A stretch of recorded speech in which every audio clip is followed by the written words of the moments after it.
Let's unearth or confront the stages of grief as we recover from the mother wound. I have been walking this journey myself, and I hope that we can borrow from each other's experiences as we work on healing those bloodlines that are coming after us and that are attached to us. And they will say that I'm so grateful someone took the time to gatekeep where healing was required for the future of this bloodline.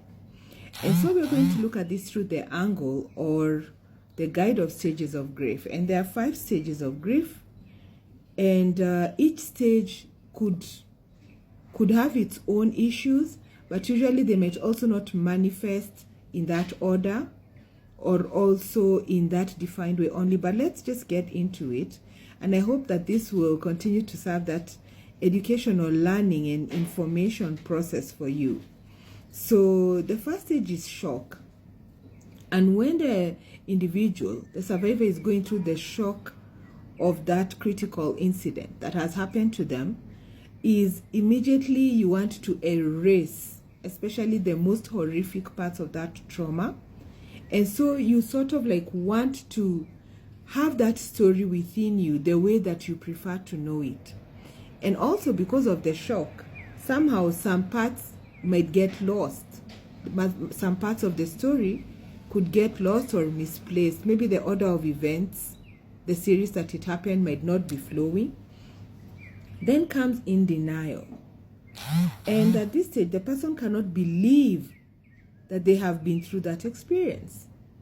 And I remember those few years ago when I went through the harrowing experience of separation during COVID. It was traumatic because first there's no access to people, and then you're there, and I was with the children and I had to walk with them through that part of that process. And being able to make peace with that took a lot of mental strength for me. And I remember every session with my counselor was super draining because I'd come home and my children knew I would just need to sleep it off because I was in denial. I could not believe that this was going to be my new norm. And then comes in the bargaining stage where you suffer inappropriate guilt. You begin to wonder, was I that bad? Was it that horrible? Was I that unworthy?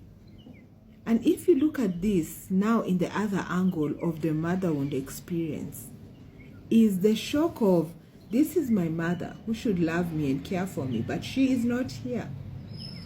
And so as you grow up, because you need to also have a story for the world regarding you and your mother, you sort of erase some of the really terrible experiences, but they are hidden somewhere within you. And then comes in the denial stage where you say, no, it wasn't that bad. I remember seeing her a few times. And the few times you saw her, she was there probably on other business, which made you secretly angry that she did not even have time to sit you down and say, you know what, I'm sorry, I think I'm letting you down, but blah, blah, blah, blah, blah. And then now comes in the memory beginning to settle. Just at the end of this denial stage where you're actually saying, if I'm ready to confront this, I will do it so accurately so that I become that ideal person for myself and for my future. And so at this bargaining stage where you begin to feel inappropriate guilt, or maybe she had so much work, maybe I was a troublesome child, maybe it's because I was a girl, or maybe it's because I was a boy, maybe it's because she had me when she was a teenager, and you begin to stand in that gap to account for their wounding of you. And during these negotiations, you will realize that there is a sort of discontentment and unrest within you that causes you to feel like you want to demand for something. You want to demand for an exchange.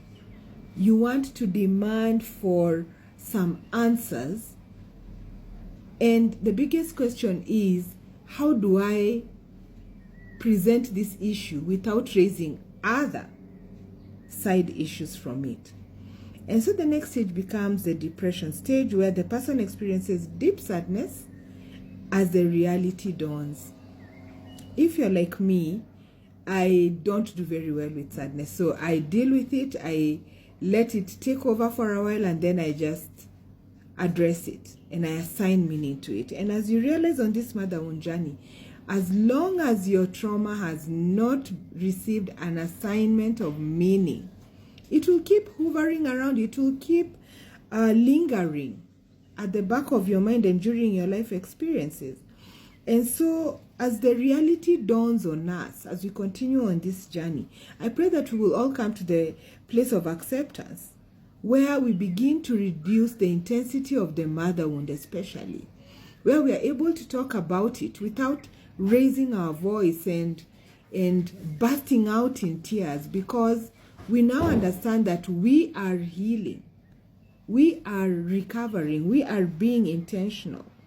And I pray that as we continue to work towards reconstruction and rebuilding, restoring and redefining our lives, we will be able to become those people that we will always have been meant to be. I pray that this has lifted you up, and I'd like to see in the comments what stood out for you. Do you understand which stage you are at this mother wound trauma recovery, or in another area of your life that you feel, I am stuck here? How do I get unstuck? That's where I come in. And it's very, very important sometimes to have someone walk you through an area of darkness that you know you don't even want to go, because you need someone to take the first step for you and just tell you it's not that bad, let's walk on together. And that's what I do, and that's how I work. I value you and your journey, and I look forward to hearing from you. Thank you so much.